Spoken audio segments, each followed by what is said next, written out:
할렐루야. 오늘 또 주님의 축복이 넘치기를 예수님의 이름으로 축원드립니다. 오늘은 고난의 목적이라는 제목으로 하나님 말씀을 증거합니다.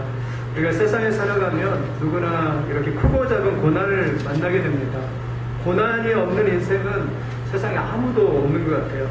겉으로 볼 때는 괜찮은 것 같아요. 또 돈도 있고 잘 살고 부자인 것 같아요. 그러나 그 속을 들여다보면 다 누구나 한 가지든 크고 작은 고난들이 다 있습니다. 고난이 없는 사람은 없습니다. 저도 이제 개척을 하고 나서 여기 지하에 있으면 뭐 습기가 제 몸에 막 젖어든 것 같아요. 그래서 1층 사무실에 부동산이 안 되게 기도하고 있어요. 하나님 저 부동산을 사무실로 주시든가 이렇게 하는데 아무튼 이 고난이 있습니다. 그래서 욥은 그렇게 말해요. 욥기 5장 7절에 사람은 고생을 위하여 났나니 불꽃이 위로 날아가는 것 같습니다. 욥은 인생을 정의할 때 고생을 위하여 났다. 그렇게 말해요. 마치 고생을 위하여 난 것처럼 그렇게 말을 하고 있습니다. 혹시 여러분 가운데도 우리 고난이 있고 또 불편한 분이 있을 줄 믿습니다. 특별히 사람에게 고난이 올 때 조심해야 될 것이 이 마음속의 원망과 불평을 절대로 조심해야 됩니다. 특히 믿음의 사람은 고난당할 때 원망과 불평을 잘 관리를 해야 됩니다. 원망이 우리의 삶이 힘들면 언제나 찾아오는 것은 마음의 불평이에요. 짜증이고 요즘 같은 데는 원망이고 불평이 찾아옵니다. 이스라엘 백성도 그랬습니다. 민수기 21절 보니까 백성이 호루산에서 출발하여 홍해 길을 따라 에돔 땅을 노예하러 하였다가 길로 말미암아 백성이 마음이 상하니라 그랬어요. 그러니까 왜냐하면 광야 길을 가니까 광야의 길을 가면서 마음이 너무 힘든 거예요. 너무 힘이 드니까 마음이 그냥 상해버렸어요. 그래서 마음속에 뭐가 냐면 불평이 올라요. 그래서 21.5절 이렇게 백성이 하나님과 모세를 향하여 원망하여 어찌하여 우리를 애굽에서 인도하여 내어 광야에 죽게 하는가. 하나님과 모세를 원망했어요. 그러니까 우리가 세상에 살아가도 하나님을 잘 믿다가도 내가 힘들고 내가 어렵고 그러면요 이 마음속에서 원망과 불평이 올라와요. 정말 믿음이 좋은 사람 아니면 일반 사람들은 다 그러게 되었어요. 왜 내 인생이 이렇게 힘이 들까? 왜 나는 하나님 이렇게 우리를 인도해가지고 축복도 안 주시고 나는 왜 이렇게 불편하게 힘들게 내 길을 인도하십니까? 하고 이 이스라엘 백성들이 길 때문에 이렇게 하나님도 원망하고 지도자를 이렇게 원망하는 그런 삶이 나왔어요. 그래서 우리는 마음의 관리를 원망 불평 관리를 참 잘해야 됩니다. 특별히 우리의 삶 속에서 늘 꼬리에 꼬리를 물고 문제로 인하여서 그 문제가 풀어지지 않고 어려움 당할 때 그때 우리의 마음을 이렇게 잘 관리하면서 우리가 이 원망과 불평을 잘 처리합니다. 그래서 원망과 불평을 이길 수 있는 비결이 무엇입니까? 감사로 바뀌는 거죠. 모든 일에 감사로 바뀌는 우리가요 얼마나 제약의 속성으로 우리의 마음이 오염되고 타락했는지 우리가요 감사가 쉽지 않습니다. 사실을 생각해보면 모든 게 감사하는 거잖아요. 사실 우리가 호흡하는 것만으로도 감사하고 우리가 살아있는 것만으로도 감사를 해야 되잖아요. 그런데 우리의 마음속에 감사가 잘 나오지 않아요. 우리의 마음속에 불평과 원망이 더 많아요. 여러분 오늘도 모든 불평과 원망을 이기고 감사로 충만하기를 예수님의 이름으로 축원드립니다. 그냥 연습하는 것입니다. 힘들 때 연습하는 거예요. 저도 요즘에는 습관이 생겨서 힘들 때 주여 처음에 와이프가 그랬거든요. 기분한 사람과 힘들면 주여 이제 그러니까 저도 요즘에는 늘 하는 말이 주여 이제 이러면서 외치며 이렇게 다니는데 그럼 정 힘들 때는 주여라도 외치고 아니면은 습관적으로 연습을 하면 하나님 감사합니다. 그럼 감사가 넘치는 여러분 되시길 예수님의 이름으로 축원드립니다. 왜 그럼 이 고난에 하나님께 감사해야 되는가? 왜 이 고난을 잘 다뤄야 되는가? 첫째는 고난은 하나님의 섭리로 하나님을 체험하는 기회가 된다는 것이에요. 우리가 고난을 볼 때는 고난이 힘든 것이죠. 그런데 오늘 본문에 보면 요셉 이야기죠. 요셉은 고난의 사실은 대명사입니다. 요셉은 이야기가 나오는 건데 여러분 요셉이 애굽으로 팔려갈 때 그가 얼마나 불평이 나오겠습니까? 원래 자기 아버지 집에서 색동저고리 옷을 입고 가장 좋은 아버지의 사랑을 받았던 사람이 요셉입니다. 그런데 하루아침에 갑자기 바뀌었어요. 왜냐하면 그것을 보고 있던 형들이 시기해가지고 요셉을 그냥 애굽에다가 그냥 팔아버렸어요. 은 20장에 팔아버렸습니다. 그런데 요셉이 얼마나 고난이 앞으로 미래가 예측할 수도 없고 노예로 팔려가는 그런 과정인데 이 요셉이 얼마나 힘이 들겠어요. 그것도 가장 자기를 사랑을 받아야 할 가족들로부터 버림을 받고 이런 고난과 고통 가운데 있는 그런 요셉을 볼 수가 있습니다. 그런데 인간편을 봤을 때는 고통이에요. 인간편을 볼 때는 이건 희망이 없는 거예요. 그런데 여러분 그 고난의 현장에 뛰어드는 그 순간에 누가 역사하기 시작하냐면 하나님께서 역사하셨죠.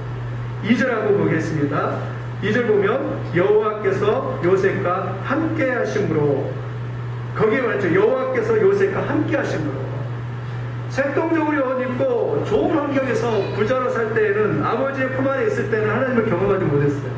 그런데 막상 고난 현장에 딱 닥치니까 그때 하나님이 요셉과 함께 하시는 것을 요셉이 경험을 하는 것입니다. 여러분 이런 은혜가 있기를 예수님의 이름으로 축원드립니다.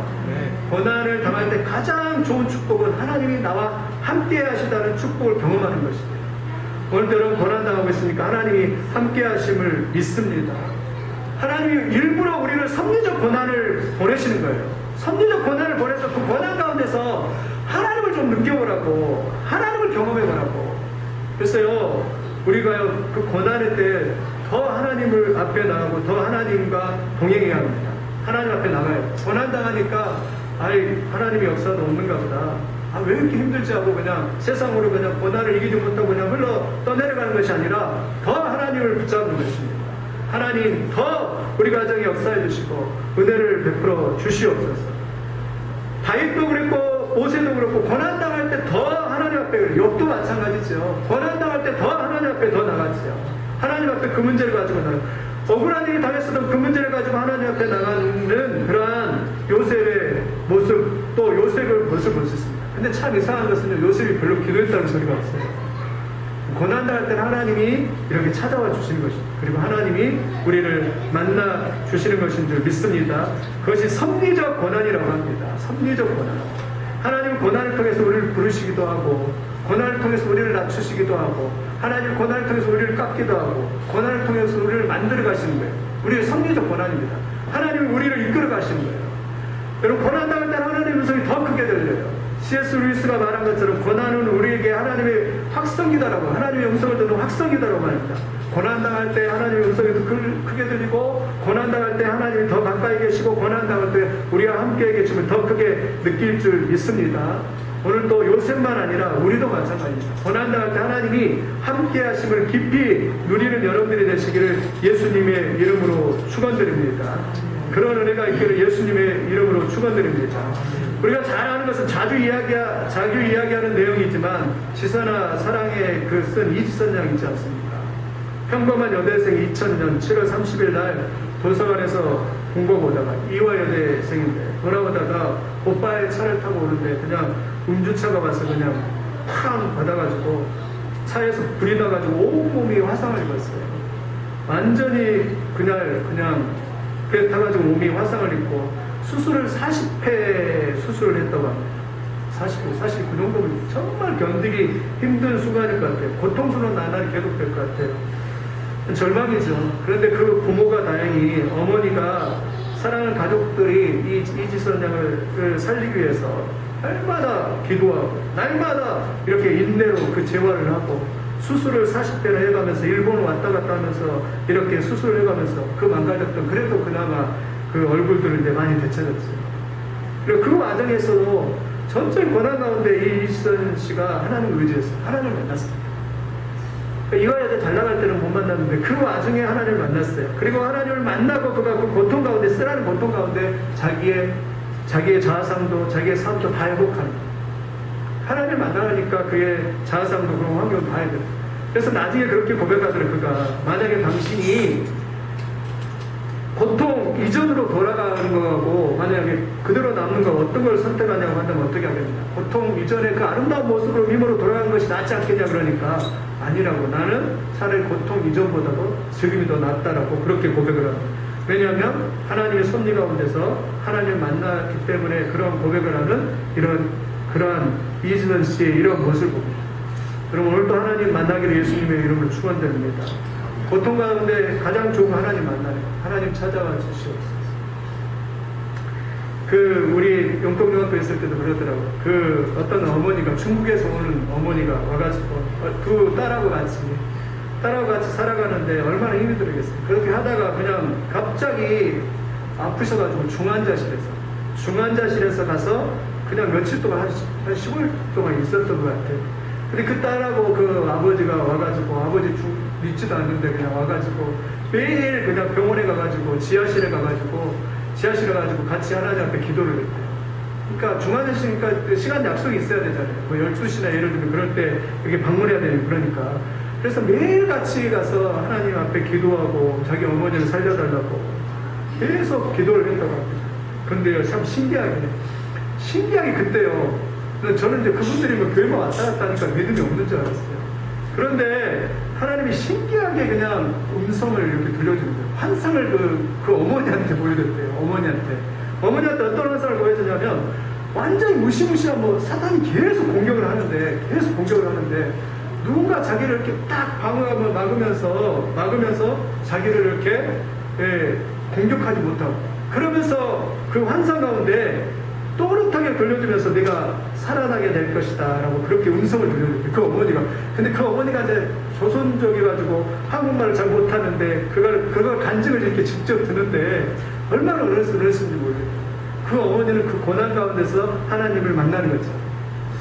고난을 당할 때 하나님 우리를 만나주실 줄 믿습니다. 하나님이 해결해 주실 줄 믿습니다. 이거 보세요. 그냥 애국으로 내려가서 얼마나 상처가 많겠어요. 가족들을 다 버림받고 형들에게 팔려고 상처가 얼마나 많겠습니까. 상처 많은 사람 보면요 말도 하지 않으려고 하더라고요. 가족도 많다. 아예 담싸고 살아요. 담싸고 살려고 하는데 요셉은 그렇지 않았습니다. 왜냐하면 요셉은 하나님을 만났어요. 함께 하시는 하나님을 경험했습니다. 애굽에서 어떻게 경험했죠? 미안하죠. 하나님이 어떻게 했냐면 그를 보디발집에 보내는 것이 은혜예요. 보디발집. 보통 일반 노예로 갔으면 요셉은 그냥 무명의 사람으로 그냥 다 감춰져 버렸을 거예요. 그런데 보디발 장군, 권력 있는 그 보디발 집에 가서 그가 그래도 거기에서는 조금만 열심히 하면 자기가 노력하면 가정 총무도 되고 그리고 어느 정도 부를 누릴 수 있는 그곳이거든요. 그 당시 두 가지 노예가 있었는데 한 노예는 그냥 국민 노예로서 죽으라고 일만 하고 그냥 묻혀지는 노예예요.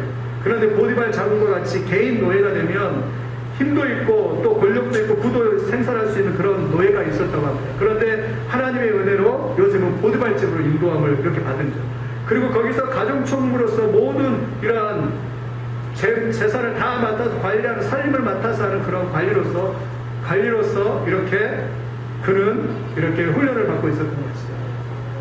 이게 하나님의 섭리입니다. 하나님의 섭리 속에서 하나님이 인도하시는 거죠. 여러분 믿으시기를 예수님의 이름으로 축원드립니다. 하나님이 인도하시는 거예요. 우리는 그걸 못 보는 거죠. 하나님이 지금 인도하고 계시는데 그냥 일상에서 우리를 인도하지 않은 것처럼 우리는 느끼고 살아가죠. 아닙니다. 지금 여러분이 고난을 당해도 그 가운데 하나님이 계시는 거고 하나님이 섭리적으로 인도하는 거예요. 여러분 믿으십니까? 하나님이 인도하고 계시는 거예요. 그걸 볼 수 있는 여러분들이 되시길 예수님의 이름으로 축원드립니다. 이스라엘 백성들이 광야에 사지만 광야에 불구름과 구름 기둥으로 인도하시는 분은 하나님이셨어요. 물론 그들이 힘들죠. 물론 하나님 믿는 사람도 신앙이 있는 사람도 힘이 들죠. 그러나 하나님은 여전히 불기둥과 구름 기둥으로 인도하고 계심을 믿으시기를 예수님의 이름으로 축원드립니다. 그런 은혜가 있기를 예수님의 이름으로 축원드립니다. 그래서 고난당할 때 반드시 하나님을 만나야 돼요. 두 번째는 이 고난의 목적은요, 하나님은 섭리 가운데 요셉을 더 큰 그릇으로 만들기를 원하셨습니다.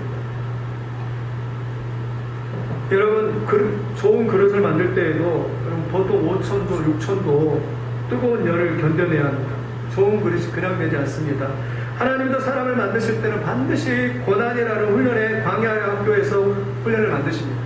요셉도 마찬가지고 요셉을 하나님 만드실 때 너 요셉 너 이쁘니까 너 아무 고생도 하지 말고 너 그냥 딱 거기 앉아서 좋은 자리에 앉아서 애굽의 총리가 되라 이렇게 바로 세우지 않았습니다. 과정을 다 거치게 만듭니다. 하나님은 우리를 만들어 가실 때 반드시 과정을 다 거치게 과정을 첩박한 사람은 한 사람도 없습니다. 여러분 우리는 그러고 싶어요. 저도 그러고 싶어요. 과정 좀 첩박하면 얼마나 좋을까. 얼마나 이 과정 없이 그냥 좋은 환경에서 그냥 좀 누리면서 이렇게 살아가면 얼마나 좋을까 이럴 때 있죠. 그럴 때 있는데 하나님 결단코 과정을 그냥 점프하는 법이 없습니다. 과정을 다 거쳐요. 여러분도 지금도 훈련을 받고 있는 거예요. 훈련을 잘 받으시기를 예수님의 이름으로 축원드립니다. 마음을 아름답게 잘 갖고 가기를 축원드립니다. 요셉처럼 그런 환경이 와도 불평하고 원망하고 있는 것이 아니라 과정을 잘 겪으세요. 내 인생을 아름답게 만들어가고 내 인생을 더 큰 그릇으로 만들어가고 고난이 왔다고 해서 불평하고 소리 지르고 그런 것이 아니라 하나님 감사합니다. 이것을 지나고 나면 더 큰, 더 좋은 역사가 있을 줄 믿습니다. 이 터널을 지나고 났는데 이 어두운 터널을 지나고 났는데 밝은 빛이 오는 것처럼 더 좋은 것을 하나님이 주실 줄 믿습니다. 요셉의 삶을 보면 그랬죠. 점점 더 하나님 그런 데 확대해 가요. 사람 볼 때 고난이라고 했는데 이 뒤에 이야기를 보면 요셉이 보디발 아내 때문에 감옥에 가죠. 감옥에 가요. 우리가 볼 때 하나님 이게 웬일입니까? 아니 내가 강간하려고 하는 것도 강간 미수범으로 이렇게 잡혀서 보디발 아내 때문에 이렇게 왜 감옥에 갑니까? 불평이 나죠. 요셉도 아마 그랬을 거예요. 환경 속에서. 그러나 하나님은 더 큰 계획을 가지고 있죠. 처음에는 가정총무로서의 그 계획을 가지고 있었지만 이제는 감옥에 가서 정치범이 있는 특수 정치범이 있는 왕의 정치범이 있는 그 감옥에 가서 이제는 이 정치 그 전체 재반 업무를 맡은 감옥의 전체 재반 업무를 맡은 사람으로 하나님 거기에서 세우셔서 3년 동안 또 훈련을 해요. 10년은 가정총무, 3년은 감옥의 총부, 감옥의 총리를 맡겨서 그 일을 훈련하는 거예요. 나라를 책임질 수 있는 그 훈련들을 점점 해가고 있는 거예요. 가정의 훈련, 감옥의 훈련하면서 거기에 정치범들, 술 맡은 관원장, 떡 맡은 관원장 와서 그들 보면서 훈련해 나가는 거예요. 여러분, 우리를 하나님이 훈련해가고 계신 줄 믿습니다. 절대로 점프 안 해요. 황 목사도 훈련합니다. 훈련해서 10살 때 훈련했는데 이제 벌써 40년 훈련을 받았대. 10살 때 하나님 훈련을 받았어요. 훈련이 똑똑하더라고요. 제가 먼저 생각해보니까 아버지가 10살 때 돌아가셨는데 세상에 제가 생각할까 한 번도 제 가족과 함께 여행을 가본 경험이 없는 거예요. 와, 제가 생각해보니까 세상에 어머니와 아버지와 따뜻한 그런 가족과 함께 여행을 가본 적이 한 번도 없는 거예요. 그러니까 그게 내가 습관이 됐나? 여행 가는 거를 별로 경험이 없으니까 야 내가 그랬구나. 혹독한 훈련 같아요. 또 대학교 때 막 우울증에 걸리기도 하고 또 사역하면서도 얼마나 힘이 들었는지 영적 전쟁을 치르고 또 캐나다 가서 8년 반 동안 또 이렇게 광야 훈련을 하고 근데 참 신기하더라고요. 무너지지가 않더라고요. 캐나다 갔을 때도 한 달에 예를 들어 경제력 여건이 한 400에서 500이 필요했는데 이것을 어떻게 감당하지? 어떻게 해야 되지? 이렇게 생각을 했는데요. 하나님께서 다 입히시고 다 먹이시더라고요. 광야 훈련을 그것을 견디고 그것을 이기고 우리 온 마음을 다해서 하나님께로 이렇게 또 향할 수 있도록 하나님 훈련하시는 그런 과정이더라고요. 여러분도 이 광야 같은 세상에 훈련받을 때 하나님께 감사하기를 예수님의 이름을 축원합니다. 그리고 내가 더 훈련을 받겠다. 그리고 더 믿음 안에서 훈련을 받아서 믿음의 사람으로 거듭나는 여러분들이 되시길 예수님의 이름으로 축원드립니다. 요셉도 불편했을 겁니다. 가정의 노예로 있을 때 10년 또 감옥에서의 3년 있으면서 불편했을 것 같아요. 그랬을 때 요셉도 그랬을 것 같아요. 하나님 왜 내가 이런 훈련과 연단과 그런 과정을 거쳐야 합니까? 그랬을 것 같습니다. 그러나 그 과정이 다 끝나야만이 애국의 총리로서 그 일들을 감당할 수 있는 사람입니다. 내 방법이 아니라 하나님의 방법을 통해서 그 역사가 일어나는 것이죠. 오늘도 여러분 여러분 훈련받는 것에 대해서 감사하시길 예수님의 이름을 축원드립니다. 점프가 안 돼요. 모세도 마찬가지로 모세가 하나님 훈련받는데 40년 훈련을 받았어요. 한 번 주먹 잘못 흘려가고 한 번 주먹 잘못 흘려갖고 분노 때문에 40년 훈련을 받고 미디안 광야에서 쫓겨가죠. 그것도 대릴 사이로 가가지고 그 대릴 사이로 40년 동안 양치고 있어요. 멍청하게 양만 치고 있어요. 사람들 볼 때 그랬어요. 야, 저 예전에는 그렇게 왕궁에서 왕으로서 꿈도 꾸고 대단히 화려했던 그 사람 모세. 그는 잊혀져가지고 이제 미디안 광야에서 그냥 양만 치고 있습니다. 대릴 사이로 자기 양도 아니에요. 아버지, 자기 이두로의 양만 이렇게 치고 있는 거예요. 사람이 볼 때, 아, 저게 무슨 의미가 있지? 저게 무슨 뜻이 있지? 이렇게 생각했을 것 같아요. 근데 40년이 딱 지났을 때, 하나님이 콜링이 딱 됐을 때, 하나님이 요셉을 향한 계획이 딱 이루어질 때, 모세를 향한 계획이 딱 될 때, 그때 하나님 말씀, 모세야 가라. 이제 내가 가서 내 민족 이스라엘을 구원하라를 그럴 때, 성경 읽으면 재밌어요. 가서 이제 이스라엘 백성을 구원하잖아요. 광야 생활 하잖아요. 광야 생활이 몇 년? 약 38년, 약 40년의 광야 생활 하죠. 근데요, 백성들은 광야 때문에 죽을 맛이에요. 광야 생활 안 해봤으니까. 그런데 모세는 한마디 불평이 없습니다. 왜냐하면 광야를 살아봤거든요. 40년을. 지도자가 원망하면 안 되잖아요. 백성들은 원망해도 괜찮아요. 백성들은 문재인 대통령을 욕하고 지도자를 욕해도 상관없어요. 그러나 지도자가 그냥 원망하고 지도자가 불평하고 그러면 안 되잖아요. 지도자는 항상 책임감을 가지고 감사하면서 사람들을 이끌어야 되잖아요. 그래야 되는데 모세는요, 그 광야에서 훈련이 딱 되니까 한마디 원망도 없고 불평도 없더라고요. 다 감당하면서 인도하시더라고요. 왜냐하면 그 광야의 훈련을 이렇게 다 거쳤기 때문이었습니다. 그럼 이 광야에서 힘이 들더라고요. 한 주간 힘이 들어요. 사는 게 살면 힘이 들더라도 여러분 훈련이다. 하나님이 훈련을 잘 받아서 내가 멋진 사람으로 정말 하나님의 사람으로 빚어져 가겠다. 이렇게 결단하셨더라고요. 또 나에게 마귀가 또 불평을 줘요. 원망을 줘요. 내 환경을 보면, 내 상황들을 보면 또 원망을 주고 불평을 줍니다. 그때도 이것을 하나님의 도움을 받고 은혜를 구해서 하나님 이것을 정말 믿음의 사람으로 멋지게 이런 훈련들을 잘 받고 내가 하나님의 사람으로 빚어져 나오는 놀라운 역사가 있게 도와주시옵소서. 승리할 수 있는 그런 역사가 있기를 예수님의 이름으로 축원드립니다. 우리가 훈련은 한 번이 되는 게 아니라 계속 되는 거죠. 축구 선수나 이렇게 어렸을 때 그 이강인 선수 이렇게 요즘에 상 받고 막 그러는데 그런 숫돌이 이렇게 보니까요, 야, 참 훈련인 것 같아요. 훈련으로서 이렇게 그 운동선수가 이렇게 빚어져 나가는 것처럼 우리도 신앙도 마찬가지입니다. 그냥 교회만 왔다 갔다 해도 되는 게 아니라 훈련, 매일 훈련입니다. 네, 기도하면서 하나님의 은혜를 구하고 말씀하면서 하나님의 은혜를 구해서 더 성숙한 하나님 믿음의 사람으로 이렇게 빚어져 가게 된 줄 믿습니다. 캐나다에 가면 로키 산맥에 3,000m라는 곳이에요. 수목 한계선인데 나무가 자랄 수 있는 그런 한계선인데 그곳에는 좀 모든 폭풍과 비바람을 맞으면서 무릎을 꿇는 나무가 있다고 합니다. 그 무릎을 꿇는 나무가 있는데 산 높이에 있으니까 얼마나 춥겠습니까? 그리고 항상 눈으로 덮여 있고 그리고 추위를 견디면서 근데 그 나무가 무릎을 꿇는 나무가 웅크리면 자세가 무릎을 꿇고 있고 웅크리고 있는 것 같아요. 그런데 그 나무가 버티고 있어요. 그런데 희한하게 사람들이 그 나무를 가져다가 바이올린을 만든대요. 바이올린을 만드는데 그 바이올린이 가장 비싸다고 합니다. 굉장히 비싸다고 해요. 왜냐하면 그 모든 비바람과 눈보라와 그 고난을 다 견디고 나니까 그 나무에게서 나오는 그 공명, 울리는 소리가 가장 아름답기 때문에 이 바이올린이 가장 비싸게 이렇게 명품으로 이렇게 팔린다라고 그렇게 말합니다. 우리도 마찬가지입니다. 우리 인생도 마찬가지입니다. 가장 누가 훈련을 믿음으로 이렇게 잘 받은 사람. 하나님 안에서. 그때 우리는 약속을 믿어야 돼요. 오늘 요셉의 약속을 믿어야 돼요.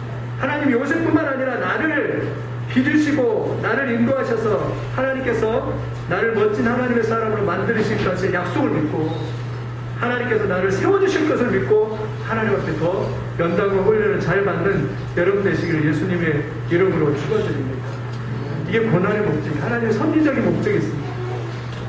대신 절대로 고난 가운데 좌절은 금물입니다. 고난 가운데 더 하나님 앞에 기도로 나가시는 예수님의 이름으로 축원드립니다. 반드시 하나님께서 해결해 주실 줄 믿습니다. 그리고 이 고난의 문제를 딛고서 이 모든 것을 다 이겨내고 승리하게 될 줄 믿습니다. 고난의 섭리를 보죠. 가장 기쁜 고난의 섭리는 예수 그리스도의 십자가입니다. 사람들이 예수님을 십자가에 못 박으라고 마귀는 예수님을 십자가에 못 박습니다. 마귀는 모든 것이 다 끝났다고 생각을 했어요. 십자가에 죽으면 모든 것이 다 끝났다고 생각했습니다. 근데 하나님의 섭리는 더 깊은 섭리가 있습니다. 어떤 섭리가 있습니까?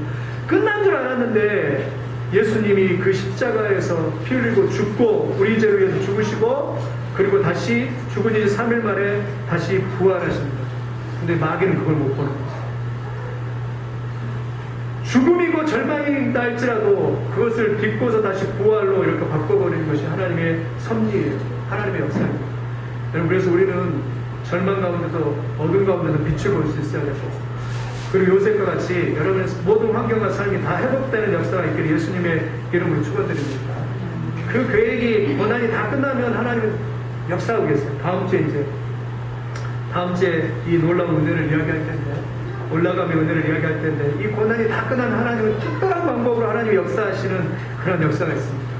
여러분도 이 요셉 같은 그런 환경 속에 있다 할지라도 한 주간도 승리하시고 하나님의 섭리적 고난 가운데 승리하는 여러분들이 다 되시기를 예수님의 이름으로 축원드립니다.